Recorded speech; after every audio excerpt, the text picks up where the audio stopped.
Good morning, everybody, and welcome to Street Signs. I'm Juliana Tattlebaum, and these are your headlines. Donald Trump tests positive for COVID-19, sending U.S. futures sharply lower as the president and first lady begin their quarantine 2 weeks ahead of the next scheduled presidential debate.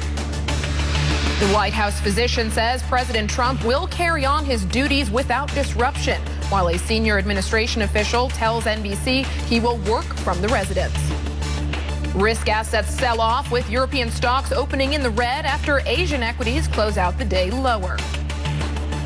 Investors seek safety in gold, sending the spot price higher in early trade, while other safe havens also rally.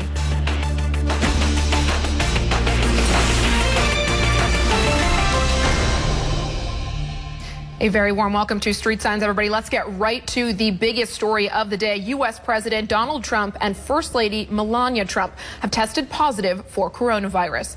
The president confirmed the news on Twitter, saying, quote, "We will get through this together."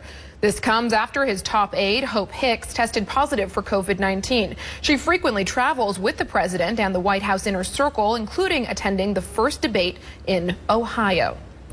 President Trump's physician, Dr. Sean Conley, released a statement following the diagnosis, saying both the president and First Lady are doing well and plan to stay in the White House. He also confirmed that the president will continue his duties in full.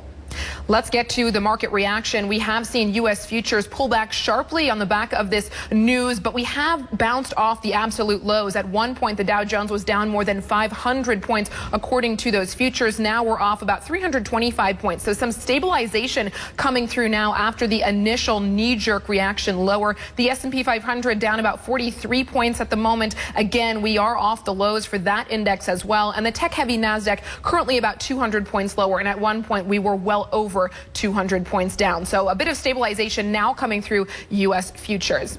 European markets, let's take a look at how we're trading about an hour into the session. We've got red across the board, but fairly contained moves lower. So in the German index, we're down about 0.6%. The FTSE 100 down by about the same. So fairly contained losses across the different regions here in Europe as investors digest what this news means for the U.S. election and, of course, broader implications for how this might change the COVID narrative. A ton of things to discuss, and at the moment investors seem to be pausing when it comes to the European trading session.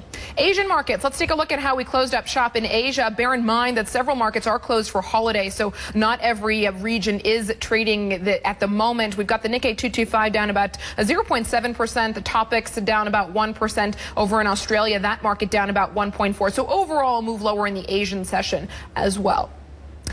Now, Vice President Mike Pence, who is first in the chain of command in the event President Trump cannot continue his duties, says he hopes the president and First Lady make a swift recovery.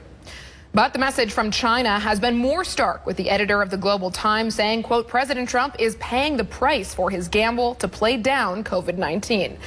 Meanwhile, UK Prime Minister Boris Johnson tweeted he wishes the president and First Lady a speedy recovery. So that's some initial reaction from around the world, how leaders are weighing in on the back of this news. Let's bring in Ryan Heath now. He's senior editor at Politico to help us